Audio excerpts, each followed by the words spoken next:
Hello everyone, आज है 23 जनवरी और आज इस वीडियो में हम बात करेंगे सिनकॉम फॉर्मुलेशन के बारे में। 16 रुपए का शेयर है, तेजी और गिरावट दोनों का खेल यहां पर चल रहा है। छोटा सा फार्मा शेयर है, पिछले साल तक एक पेनी स्टॉक हुआ करता था, लेकिन अब धीरे धीरे ये एक अच्छी खासी तेजी की तरफ भागता हुआ भी हमें नजर आया है। वीडियो में डिस्कस करेंगे कि भैया 16 रुपए का ये शेयर खरीदारी के लिए क्या वाकई में अट्रैक्टिव है कि नहीं, और खरीदारी के मौके अगर है तो कहां पर है, और कौन कौन सी चीजों के बारे में आपको यहां पर ख्याल रखना चाहिए। तो वीडियो को शुरू करें उससे पहले अगर आपने अभी तक चैनल को सब्सक्राइब नहीं किया है तो प्लीज़ अभी इसे सब्सक्राइब कर लीजिए, क्योंकि आगे भी बहुत सारे वीडियोस हैं जो आपको काफ़ी ज़्यादा हेल्प करेंगे। तो सिरकॉम फॉर्मुलेशन एक छोटी सी फार्मा कंपनी है। 16 रुपए का शेयर है। एक महीने में अगर देखें तो 70% का ग्रोथ भी देखने को मिला है। 10 रुपए से भी कम कीमत का शेयर था, 9.5 रुपए का था। जो तेजी दिखाई 19 रुपए के करीब पहुंच गया। लेकिन पिछले 3 सेशन से ये शेयर टूट रहा है, वो भी लगातार 5% की गिरावट दिखा रहा है।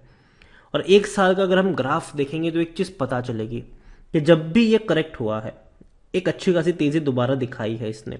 एक साल में 375% का ग्रोथ है। आप देखिए 3 रुपए का शेयर था, बहुत बढ़िया रैली थी, ये 9 9.5 तक गया, लेकिन ये टूटा और टूट के 6 रुपए से भी नीचे गया था। ये दोबारा रफ्तार पकड़ी इसने, 12 रुपए तक गया, दोबारा टूट के ये 9 रुपए 9.5 तक गया था। ये दोबारा बहुत बड़ी तेजी दिखाई है इसने।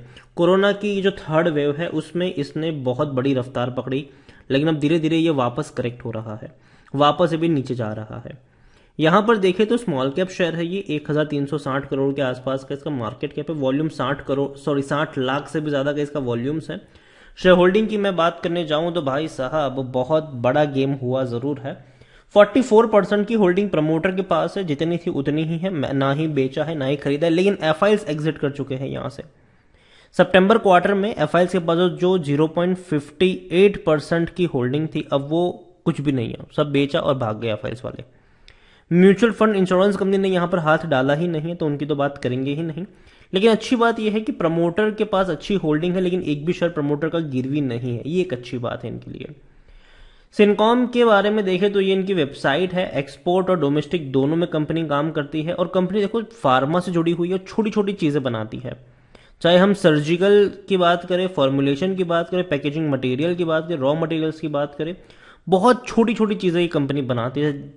जैसे कि सिरिंज हो गया, ठीक है, इंजेक्शन वगैरह हो गया, वो ये कंपनी बनाती है। जो कॉटन, अगर हम बात करें तो भैया कॉटन की कई सारी जो चीजें होती है, कॉटन ईयरबड्स होते हैं, कॉटन बॉल्स वगैरह जो होते हैं, सर्जिकल टेप होती है, सिरिंज होती है, ग्लव्स वगैरह होते हैं, आईवी सेट्स होते हैं, तो ये कंपनी बना छोटी छोटी चीजें जो डेफिनेटली नेसेसिटी भी है। फॉर्मुलेशंस में भी जाए तो भैया दवाइयां भी कंपनियां बनाती है, छोटी छोटी दवाइयां बनाती है जिसका लोग इस्तेमाल भी करते हैं। और इवन पैरासीटामोल से लेकर और भी कई सारी जो दवाइयां हैं वो भी ये कंपनी बनाती है। पैकेजिंग मटेरियल की अगर हम बात करें तो वो भी बनाती है। एल्यूमिनियम फॉइल की बात करें, जो छोटी छोटी दवाइयों के कार्टन्स वगैरह होते हैं, दवाइयों के साथ साथ जो हम ट्यूब वगैरह इस्तेमाल करते हैं, बोतल वगैरह इस्तेमाल करते हैं, तो वो भी कंपनी बनाती है। और इनके कई बड़े बड़े क्लाइंट्स हैं, ठीक है।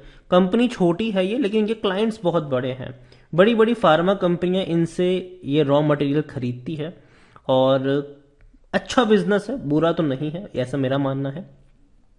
यहां पर देखने की कोशिश करें तो according to Moneycontrol user 11% लोग बेचने की बात कर रहे हैं, और बाकी सब लोग खरीदने की और खरीदारी करी है तो बने रहने की बात कर रहे हैं।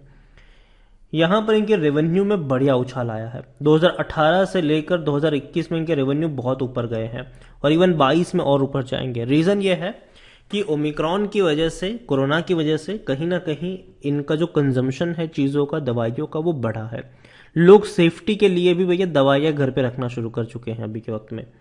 प्रॉफिट्स की मैं बात करूं तो आप खुद देख सकते हैं कि जहां पहले प्रॉफिट इनका 10 करोड़ के आसपास सिमटा हुआ था, वो सीधा 30 करोड़ पर पहुंच गया 2021 में।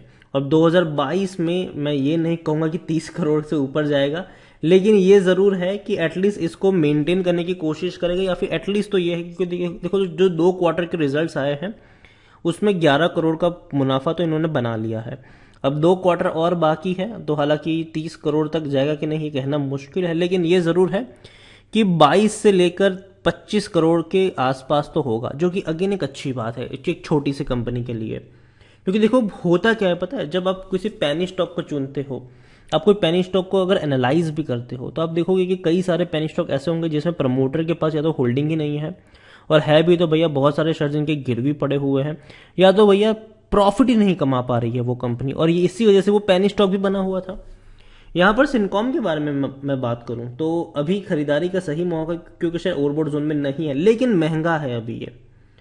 16 रुपए का शेयर जो है, देखो देखने में 16 सस्ता लगता है लेकिन वैल्यूएशन वाइज महंगा है, क्योंकि पी जो है उसका 48 का है जबकि सेक्टर पी 38 का है। तो मतलब अपने पीयर्स से ये महंगा है। तो मेरे हिसाब से अभी के लिए सिनकॉम फॉर्मुलेशन कंपनी अच्छी है, लेकिन जो लेवल है 16 रुपए वो मुझे थोड़ा सा खटक रहा है। मुझे लगता है कि थोड़ा सा और अगर करेक्ट होगा ये नीचे वाले, थोड़ा और नीचे आएगा 13 रुपए के करीब, तो वहां पे खरीदारी के मौके बनेंगे। लेकिन लेकिन लेकिन इसका मतलब ये नहीं है कि आपके पास है तो बेच दो, रखे रहो इसको। लॉन्ग टर्म का शेयर है ये, और लॉन्ग टर्म के लिए यहाँ पर प्ले करोगे कोई दिक्कत की बात नहीं है। मेरी बाइंग रिकमेंडेशन यहाँ पर तब से है जब से ये शेयर 1 रुपए से भी कम कीमत पर आपको मिल रहा था। 1 रुपए से भी कम कीमत का ये शेयर था, तब से मेरी यहाँ पे बाइंग की रिकमेंडेशन है। अगर आप पिछले 3 साल का ग्राफ देखें तो 1422% का ग्रोथ है। अब देखिए यहाँ पर मेरी बाइंग की रिकमेंडेशन, जो मैंने कहा था कि खरीदो और भूल जाओ, बहुत ही कम पेनी स्टॉक थे जिनके ऊपर मैंने बाइंग की रिकमेंडेशन दी थी। अगर मैं बात करूं तो सिनकॉम मेरी लिस्ट में था, 1 रुपए से भी कम कीमत का शेयर था ये। ट्राइडेंट जब 3-4 रुपए के ऊपर ट्रेड कर रहा था तब मेरी वहां पे बाइंग की रिकमेंडेशन थी और मैंने कहा था कि भैया खरीद के भूल जाओ।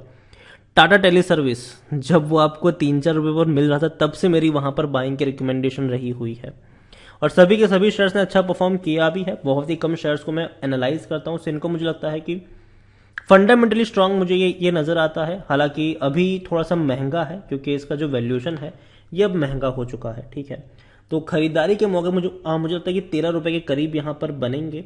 और अगेन मैं कह दूं कि देखो पेनी स्टॉक था तब अच्छे खासे मौके जरूर थे, लेकिन जब पेनी स्टॉक इतना भाग जाता है तो एक बहुत बड़ा इन्वेस्टमेंट उसके बाद में यहाँ पे करने से थोड़ा सा बचना चाहिए।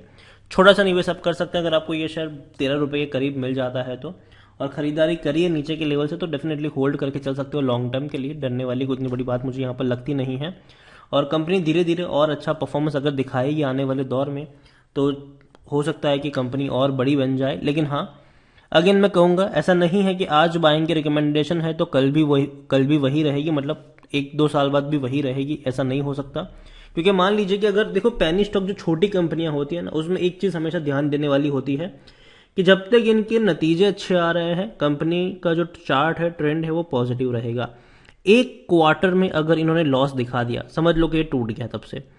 क्योंकि फिर हमेशा ये चीज हमें देखने को मिली है कि जब भी पेनी स्टॉक ने लॉस दिखाना शुरू किया है फिर वो लगातार लॉस दिखाता है। तो जब तक सिनकॉम फॉर्मुलेशन प्रॉफिट कर रहा है, ठीक है, तब तक ये मेरी अच्छी गुड बुक्स में है। लेकिन जिस दिन इसने लॉस दिखाया तब से भैया ये निकल जाएगा, उसी दिन से वो ये शेयर निकल जाएगा मेरी गुड बुक्स से। तो यही कहूंगा अभी के लिए सिनकॉम के लिए कि थोड़ा सा महंगा जरूर है लेकिन खरीदारी के मौके अभी नहीं है। 13 रुपए के आसपास मिलते हैं तो वहां पर एक बार के लिए रिस्क लिया जा सकता है। वीडियो को यहीं पे एंड करूंगा, पसंद आया हो तो लाइक करो, शेयर करें। चैनल पर अगर आप पहली बार आए हैं तो प्लीज सब्सक्राइब करें, और सिनकॉम फॉर्मुलेशन के बारे में आप क्या सोचते हैं वो भी आप मुझे कमेंट में लिखकर बता सकते हैं। Thank you.